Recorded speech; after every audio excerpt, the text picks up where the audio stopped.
Yo, what's good everybody, and welcome back to the prediction video. If you haven't already noticed, this is part 2 of the prediction video. This is going to include the playoff predictions, the Super Bowl, the MVP, and other stuff like that. If you haven't already seen episode 1 or part 1, it should be pinned in the comments. It's a game-by-game prediction and the records for all 32 NFL teams. This episode is going to cover the playoffs, as I said, Super Bowl, MVP, lots of rewards, and more along those lines. But before we talk about the playoffs, let's talk about this. And that will be the standings where I left off on. If you guys want to see the game-by-game record predictions for all these teams, of course, part 1. But this is what I have for the AFC. As you can see, the teams in gold, those are the teams I have making the playoffs. The AFC North, East, South, and West, as pictured right here. I'll have you look at it, with the division winners being the Browns, Bills, Titans, and Chiefs, and wildcard teams being the Ravens, Dolphins, and Chargers. Let's take a look at the NFC now, where you'll see the exact same graphic with the NFC teams, with our division winners being the Packers, the Cowboys, the Bucks, and the Rams, and then our wildcard teams being the Vikings, the Niners, and the Cardinals. Of course, like I said, the gold, those are the playoff teams. We'll come back to this in a bit though. Just want to show you the final standings from all the teams I predicted all together. I did show this last episode, but only for about 30 seconds, so this is a better look at it. But before we get into the playoffs, there's one thing which we have to do first. We're going to do it like chronological order, like it's the real NFL season, and that's the awards. The MVP, Coach of the Year, Offensive, Defensive Player of the Year, and all of that. We're going to do that first before we talk about the playoffs. So our award predictions, we're going to predict 6 of the awards this year. Last year we did 8. I'm leaving off 2 this year, and that is Defensive and Offensive Rookie of the Year. I just don't feel like they're that meaningful for prediction. Maybe I'll come back to them, but for now I'm only going to do these 6, which include the MVP, Offensive Player and Defensive Player of the Year, Rookie of the Year, Comeback Player of the Year, and Coach of the Year. Those are the 6 I'm going to be predicting. Why don't we go ahead and start with the best of the best, and it's the MVP, the most valuable player of the year. Who is it going to be? Here's my prediction. And it's also important to mention that I'm doing it a little bit differently this year, because not only am I predicting the award winner, I'm also going to predict some runner-ups, because it's hard to predict an award winner, who's going to win it. So I'm going to do some runner-ups who I think could also win this award, as you can see right here. My MVP prediction is going to be Patrick Mahomes for his second MVP. Is it kind of basic? Yeah, it is, but let's be real. He's a generational talent. He's going to win another MVP sooner or later, and I think next year will be his year. As you can see, I have some runner-ups, 4, 3, and 2. I'll have all quarterbacks, because you know the MVP award, it's just a quarterback award at this point. Brady making it in, Rodgers, and Allen. Reason why I have Brady making it in is because, well, I mean, last year he was like 4th or 5th in MVP rating, and when you lead your team like that to another Super Bowl, he performs well. He's 44 years old. He just had his birthday today.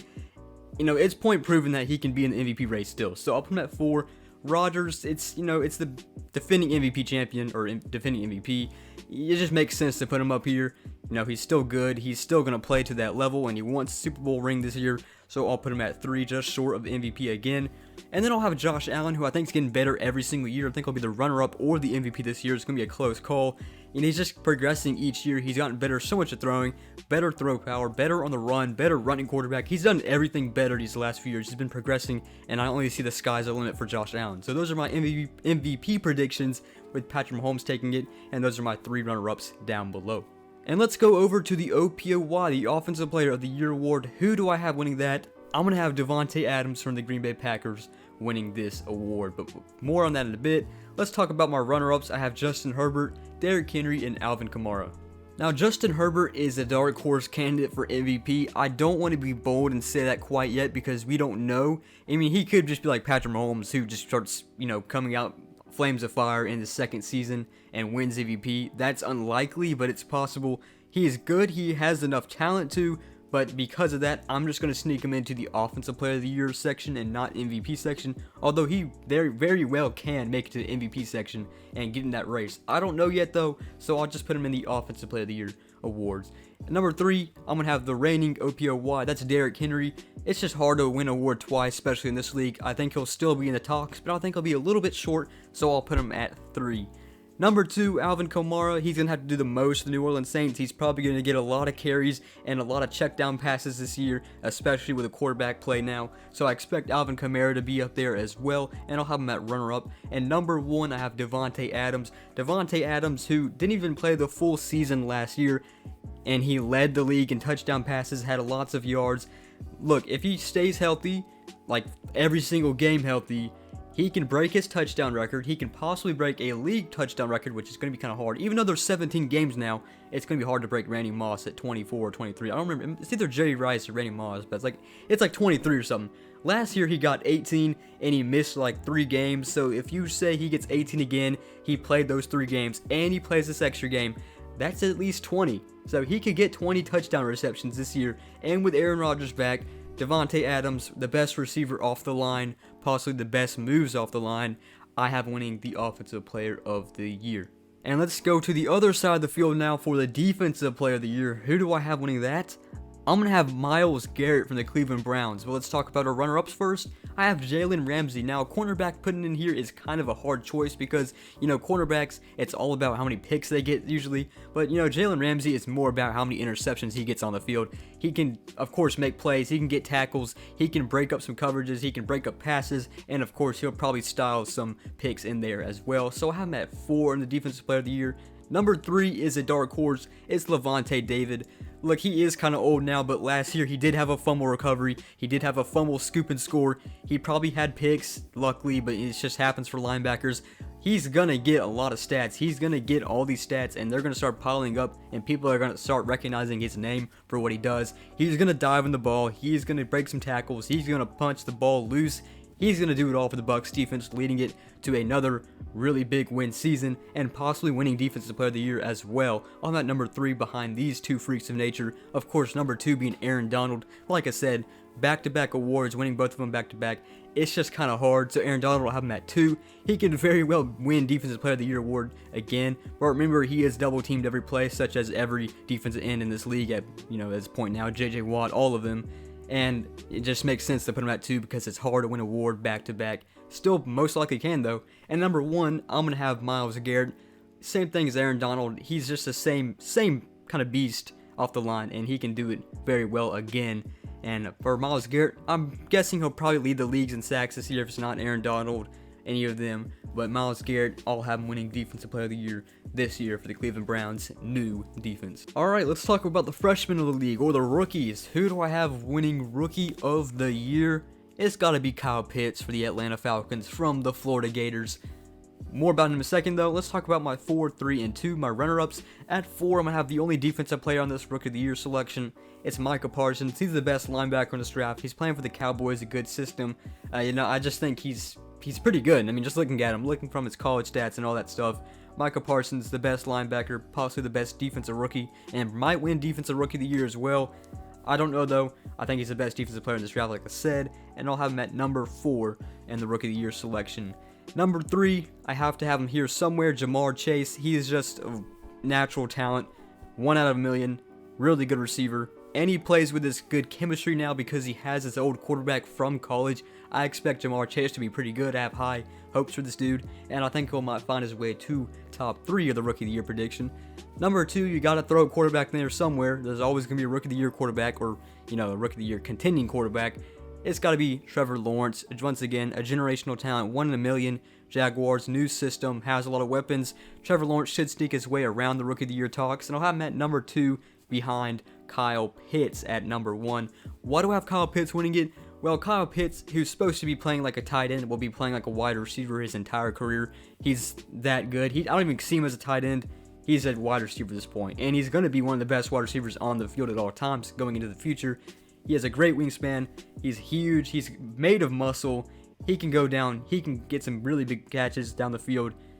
I expect a lot for Kyle Pitts. I've watched him dominate my team in college, so I expect him to do the same in the league for the Atlanta Falcons. I have winning Rookie of the Year, number 1, Kyle Pitts from Florida, now in Atlanta. Alright, let's talk about the award, which should be named after Alex Smith at this point. It's the Comeback Player of the Year. Who do I have winning it? I think this is a pretty obvious choice. However, there is some other selections which could get this award, and that's Dak Prescott. I have him winning Comeback Player of the Year. My 3 runner-ups, 4 will be Joe Burrow, coming off a torn leg injury, I think it's an ACL, and he's going to be a starting quarterback. Starting quarterbacks who have an injury like that usually will make their way to Comeback Player of the Year, so Joe Burrow, even if he doesn't perform as well as he should, which he's Joe Burrow, come on now, he's a pretty good quarterback as well coming out of college. I expect a lot from him coming off an injury. He'll probably be better, he'll probably be stronger, so Joe Burrow makes his way at 4. Number 3 will be Saquon Barkley, who also had an injury really early on this year. I think it was like week 1 or week 2. I have a lot of high hopes for him. new redefined Giants O-line. I think Saquon Barkley can be the same beast he was in 2018 and possibly win Comeback Player of the Year after having that leg injury. Number 2 is a player who played a little bit this year but was on and off with injury, and that's CMC, Christian McCaffrey from the Carolina Panthers. Debatably the best running back in the game. I would put him at 2 or 3 to be honest, but who only played a few games this year. Most likely could win Comeback Player of the Year considering of how good he is as a running back, but it still doesn't beat this obvious choice in number 1, and that's Dak Prescott. It only makes sense when you have a leg injury that bad, when you lead the Cowboys that good. You know, he was putting up huge numbers for the Cowboys, you know, like 500-yard games. If he comes back and does that again, more than likely he's going to win Comeback Player of the Year, so Dak Prescott seems like the obvious choice to win this award coming back from a bad, gruesome injury. And let's talk about my final award prediction, which is going to be the Coach of the Year. This one's kind of a toss-up because it's a really weird prediction to predict who's going to be the Coach of the Year. You know, it could be someone really random, or it could be someone like Andy Reid or Bill Belichick, you know, something obvious. But the Coach of the Year prediction, which I have, is going to be Bruce Arians, the leader of the Buccaneers. It just makes sense to say this, but let's talk about my runner-ups. Number 4 is Andy Reid. He's going to find his way in there at somehow or some point. You know, he's still leading the Chiefs. Pretty dominant team. That record should portray how good Andy Reid is, and of course, you know, Patrick Mahomes in offense. But hey, Andy Reid will get some credit, and he deserves Coach of the Year spot in this list. Number 3 will be Sean McVay, one of the best coaches in the league, still proven, and he'll lead the Rams to a above-average season, so he'll find his way in the Coach of the Year list. Number 2, Sean McDermott from the Bills. I had him winning Coach of the Year last year by prediction, which I just came short. I think he did become number 2 and runner-up. This year, I'll have him at 2 again. Reason why: Bills, another dominant season, of course led by that offense and led by coaching staff in McDermott, but not good enough to beat Bruce Arians in number 1, only because his Bucks do so good. That's how I'm predicting them to do, and because of that, when you have a team that good, Bruce Arians should win Coach of the Year. So here's a look at my award predictions. Like I said, I'm not doing defensive or offensive rookie of the year. However, I'll just throw them in there real quick. I'll just wing it. For defensive rookie of the year, I'll probably say Micah Parsons, and offensive rookie of the year, maybe Trevor Lawrence or Zach Wilson, but I am kind of tempted to say Najee Harris from the Steelers. So those are my picks for the defensive and offensive rookie of the year, even though I didn't do them. But to sum them up: MVP, Patrick Mahomes; OPOY, Devontae Adams; DPOY, that's going to be Myles Garrett; Rookie of the Year, Kyle Pitts; Comeback Player of the Year, Dak Prescott; and Coach of the Year, Bruce Arians. Now let's get to the good stuff, and that is the playoffs. Alright, just to keep it fresh in your mind, let's take a look at the playoff seeding. I already showed you every team's records, but now let's take a look at the playoff seeding. So you'll have the number 1 byes, which of course, like I said, they sit pretty for the wild card round. They'll have a bye, the Bills and the Bucks in the AFC and NFC. And then I'll have our division winners, the 2 through 4 seeds. In the AFC, the Chiefs, Browns, and Titans. And then the NFC, Rams, Packers, Cowboys. And then your 3 wild cards for the AFC and 3 for the NFC. Chargers, Dolphins, Ravens, and then the Niners, Cardinals, Vikings. Those are my 14 playoff teams, 7 from the AFC, 7 from the NFC, and they'll form to make a bracket, which should look like this. Alright, so here's a look at my 2021 playoff prediction bracket. Here it is, and let's go over the matchups real quick. Titans versus Chargers, Browns, Dolphins, Chiefs, Ravens, of course the Bills at 1 seed, and the NFC, Cowboys, Niners, Packers, Cardinals, Rams, Vikings, and Bucks at 1 seed. We're going to go over every matchup real quick and all my predictions real quick. Let's start with the Titans and Chargers. Let's be real, Derrick Henry, he's a freak of nature. The Chargers D-line, it's just no match for him. I think the Titans should win this game. They'll move on in the next round. 3 versus 6, the Browns versus Dolphins. The Dolphins just don't have the experience in the playoffs, even if they do make it here, which I do have them sneaking in. And I'll have the Browns win this game. Pretty big. Defensive and offensively, this team is much better.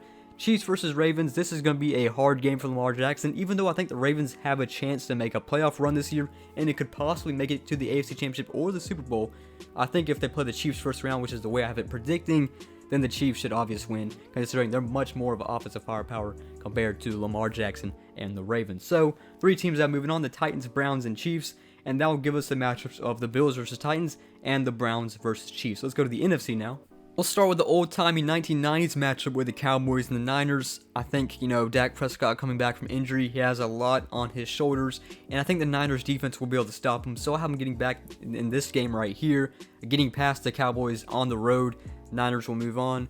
Packers versus Cardinals. You're talking about the Packers in the wild card in Lambeau, and the Cardinals on the road. I just think the Packers with Aaron Rodgers got to get past this one. It's all about sacking Aaron Rodgers and breaking some pressure, and I don't think the Cardinals will be able to do it, even though they do have Chandler Jones and J.J. Watt. I think the O-line can hold down the house for Aaron Rodgers here. Packers move on. And then the Rams versus Vikings. The Rams defense should outnumber the Vikings offense, and vice versa. The Rams should just win this game dominantly all over the field. And we have our divisional round game set. So it'll be the Bucks versus Niners and the Packers versus Rams. Here's a look at our division rounds, and let's talk about the Bills versus Titans. Alright, so the Titans going on the road to Buffalo. Look, like I said, Derrick Henry was a story of that game, but now Derrick Henry is going to have a little less yards and a little less carries because now they got to, go to the passing game. Julio Jones is good, AJ Brown is good, but I think what's really going to hurt the Titans here is not be able to stop the Bills offense. And because of that, I think the Bills offense will outnumber the Titans, even if the Titans have a good offense too. I think this could be a potential shootout game if this does happen, but I do have the Bills coming out with a home field advantage as the number 1 seed over the Titans. Derrick Henry, Julio Jones, AJ Brown, Ryan Tannehill, that sure is scary though, and I think the Titans is another dark horse team to make the Super Bowl. Yeah, you heard it from me first. Browns versus Chiefs. Okay, this is probably a controversial one, but I'm actually have the Browns coming out of this one. Why is that? This is a rematch game. This is a big game for the Browns. They are hungry for this one. They're like, you know what, we should have won last season. We should be the AFC Championship, and we didn't. We lost to the Chiefs last time on the road as well. Last time they proved they can put up the fight. Yes, I know the Chiefs were missing Patrick Mahomes half the game, but the Browns did kind of get screwed over with that helmet call, even though the Chiefs should still end up winning that game. Just looking at this, man, the Browns linebacker crew better, secondary better, run game impossible to stop, Baker Mayfield progressing. Chiefs are kind of a weird spot though because their O-line completely restructured, has to deal with Myles Garrett, little scary. Tyreek Hill, he's pretty fast, have to deal with some pretty good safeties though. Travis Kelce, you can't guard both of them. Patrick Mahomes is gonna pass down the field quite a bit and get some completions. You're not gonna be able to stop it all the time, but you can stop it sometimes, and that's the only thing you gotta pray for if the Browns. I think the Browns will be able to pull up an upset here on the road in Kansas City and meet the Bills in the AFC Championship. How about that kind of call? It's a risky one. I like to make risky calls. There's my first risky call in the playoff. Let's go to the NFC for our first matchup, the Bucks and Niners. I don't really think this one should really be talked about that much.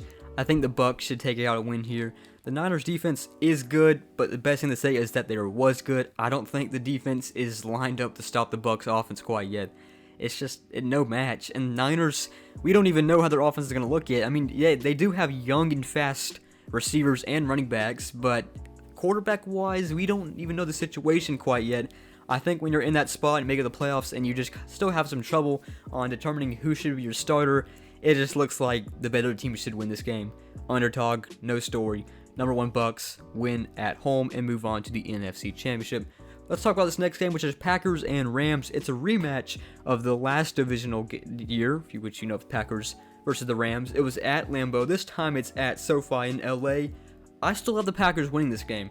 And I just think Matthew Stafford will be in a lot of pressure this game. He's playing his old division rival. Even though he's not NFC North anymore, he's going to be like, this is a game I must win. He's going to feel a lot of pressure. This Rams offense will feel a lot of pressure. And I think the Packers perform best when they are an underdog. Let's not forget that the Packers defense sneaks their way into the top 10 every year, it seems like, since, the last 2 or 3 years, since they've been doing really good. So because of that, I think the Packers pull out a win here.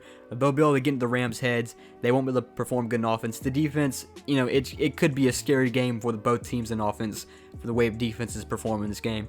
Last year, it wasn't quite like that in the NFC divisional game, but this year it could be something different considering it's a whole different pace of game, and it'll be in LA, not in Green Bay. So I have our championship game set. That's the Bills and Browns and the Bucks, Packers, another rematch, and then a matchup we could have had last year. So in our AFC Championship game between the Bills and the Browns, is kind of a weird one. Who would have ever predicted this? Well, apparently me. I have the Bills winning and going to get to the Super Bowl. I just don't think the Browns are quite fit yet. I mean, considering Baker Mayfield, he's still a young quarterback. He's young and he's healthy. He has a lot to learn. It's just it's the same thing for Josh Allen, though. It's just kind of a hard situation for both these quarterbacks because both want to win so bad, but they both need the experience to win.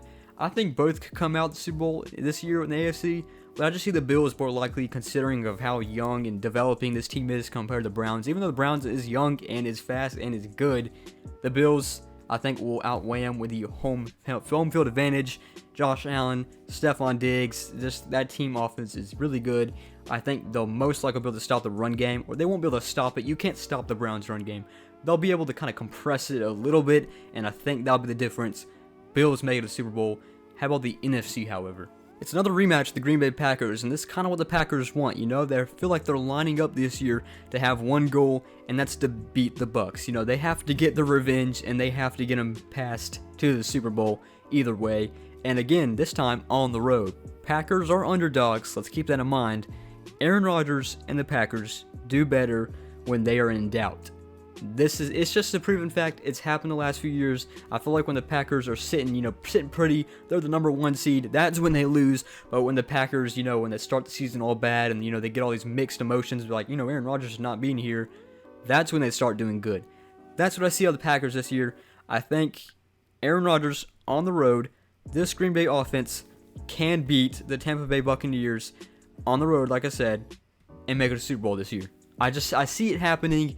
Tom Brady and the Bucs, it's hard to repeat your title. We haven't seen it in a bit. I don't think it'll happen again. Maybe the Bucs can make the Super Bowl, but I don't want to make that call considering of how boring that is. That's a bold call to say, have the Packers beat them, but like I said, boring call the Bucs to win. And it's very possible to have pick chosen here, and I'm going to have the Bills and Packers in the Super Bowl this year. So my Super Bowl prediction, the Bills and Packers, this is it. This is my official prediction. Who's it going to come down to? Will it be Josh Allen or will it be Aaron Rodgers? And I'll go and say it now. I think it's going to be Aaron Rodgers and the Green Bay Packers. Why though? Look, like I said, I'm going to say it again. The Packers, when they're in doubt, they're a different team. I think everybody's doubting the Packers this year and kind of just putting the Packers in this position where they're just not going to win this year. It's going to be another one of those years where you lose an NFC Championship. I get that. But just seeing that Aaron Rodgers had to go through all this with the team management and the team started to listen to him. They brought back one of his favorite targets, Randall Cobb. He really wanted that. They replaced what they lost in their O-line. They got Josh Myers, a really good pick out of the draft for the center, which they lost Corey Linsley. They picked up another wide receiver in the draft. It just seems like, and they got a defensive end, or cornerback, I just feel like this team has replaced everything they lost, and they've just been improving ever since. There's only one way to go from here, and it's up. And if you have a 13-3 season and don't improve on that, and don't win the Super Bowl, what do I say about this team? I gotta mention this too. If you watch my videos, you probably already know this because I have said this quite a bit.